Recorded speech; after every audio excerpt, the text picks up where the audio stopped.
Bismillahirrahmanirrahim. Assalamualaikum warahmatullahi wabarakatuh.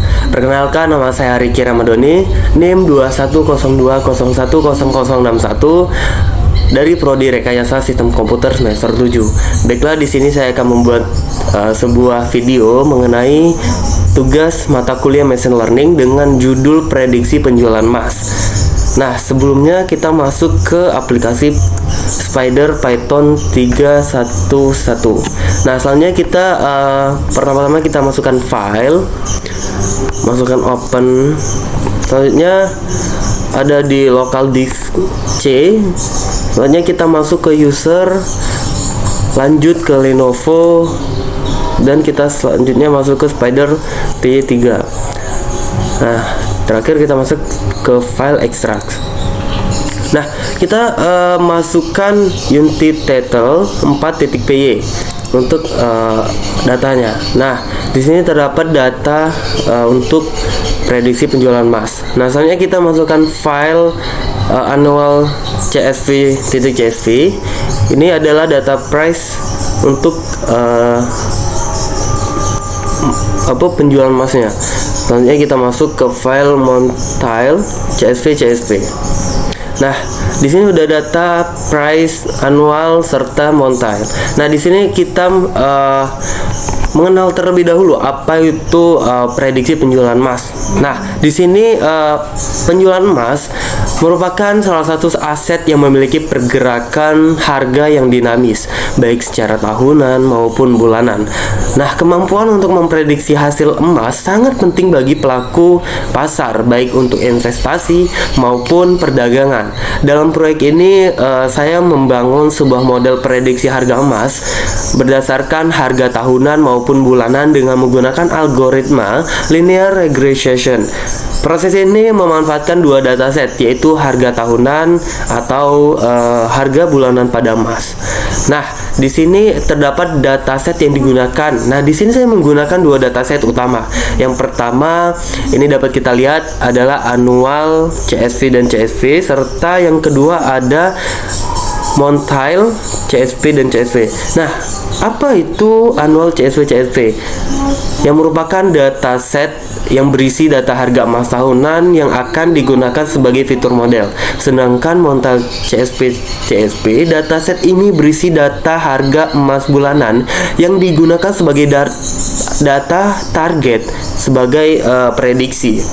Nah, kedua dataset ini digabungkan dalam waktu dan kolom, yaitu kolom date. Proses ini penggabungan memastikan data dari kedua dataset sesuai untuk analisis. Nah, selanjutnya terdapat langkah-langkah pengolahan datanya.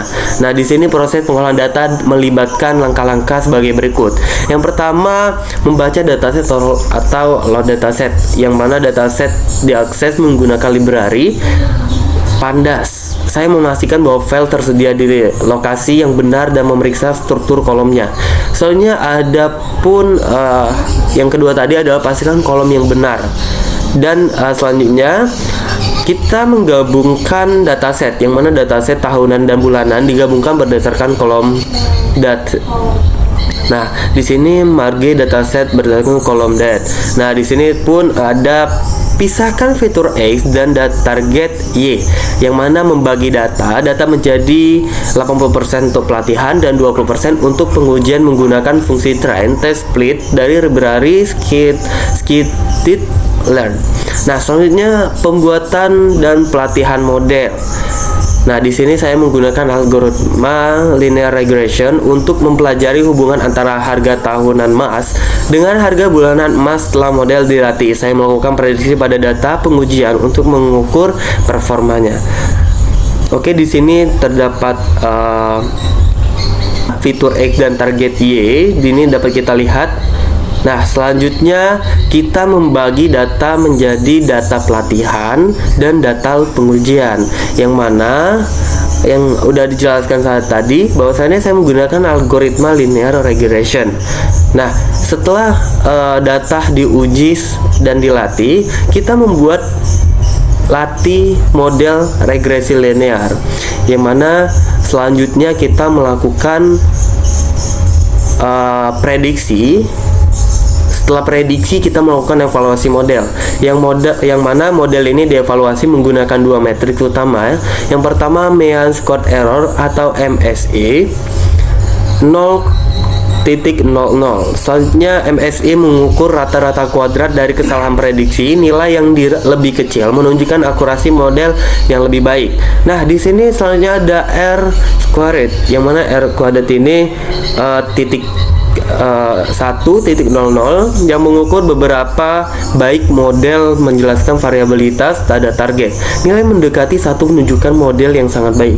Nah, selain itu saya mau memvisualisasikan hasil prediksi dengan scatter plot yang membandingkan nilai aktual dan prediksi, yang mana dapat kita lihat selanjutnya terdapat visualisasi hasil prediksi dan data asli. Nah, selain itu, di sini saya memvisualisasikan hasil prediksi dengan scatter plot yang membandingkan nilai aktual dan prediksi.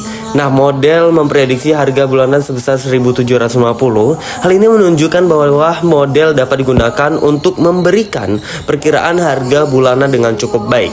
Nah, selanjutnya terdapat prediksi untuk data baru sebagai contoh yang udah saya jelaskan tadi. Nah, di sini kita menjalankan untuk data hasilnya. Kita menggunakan run yang dapat kita lihat tadi. Selanjutnya di sini terdapat predicted atau actual purchase. Nah, di sini hasilnya dapat kita lihat sama-sama. Nah, setelah kita menghitung persentase kesalahan rata-rata, dapat kita lihat bahwasanya di sini terdapat data price X dan price Y. Nah, di sini 1950 strip 12. Price X nya yaitu 34.72. Sedangkan price Y yaitu 34.72. Nah, selanjutnya nomor 1, datanya 1951 strip 12, dan di price Y nya yaitu terdapat 34.66, sedangkan price Y nya sama yaitu sejumlah 34.66. Nah, nomor 2 yaitu datanya yaitu 1952 strip 12. Nah, terdapat price X nya yaitu 34.79, sama dengan price Y yaitu 34.79. Nah, selanjutnya data ketiga yaitu 1953 strip 12. Terdapat price X dan price Y nya tetap sama yaitu 34.85. Nah, terakhir data keempat yaitu 1954 strip 12. Terdapat price X dan price Y sama yaitu 35.04. Sedangkan mean squared error MSE 0.00 dan R squared itu 1.00. Sedangkan prediction monthly price for annual price yaitu 1.800 atau 1.800.000. Nah, sedangkan average error per Kentech yaitu 0.00%.